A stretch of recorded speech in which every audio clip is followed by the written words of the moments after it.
எப்படி இருக்கிறீங்க? சுகமாக இருக்கிறீங்களா? காரியம்லாம் எப்படி இருக்குது? வீட்டு காரியம், பிஸ்னஸ் காரியம், வேலை காரியம், உங்களுடைய தனிப்பட்ட காரியம்லாம் எப்படி இருக்குது? உங்கள் காரியம் சக்ஸஸ் ஆகணுமா? ஆண்டவர் ஒரு ஆலோசனை தர்றார் பாருங்க.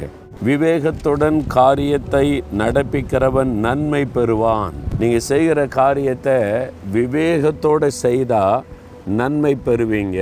சிலர் சொல்லுவாங்கள்ல, உனக்கு புத்தி இருக்குதா, ஏன் இப்படி பண்ண? ஒரு ஞானத்தோட புத்தியோட பண்ண வேண்டாமா அப்படி சொல்லுவாங்கள்ல. அப்போ நம்ம எதை செய்தாலும் சும்மா ஒரு புத்தியினமாக உலக மக்களை போல சும்மா டக்குன்னு மனசில் தோன்றலாம் செய்யக்கூடாது. இதனால் என்ன விளைவுகள் வரும்? இந்த காரியத்தை செய்தால் நன்மை உண்டாகுமா? இது எப்படி செய்தால் சரியாகும்? அந்த ஞானம் அதை தருகிறவர், விவேகம் அதை தருகிறவர் கர்த்தர். விவேகத்தோடு செயல்பட்டால் உங்களுக்கு காரியம் வாய்க்கும், அது நன்மையாகும்.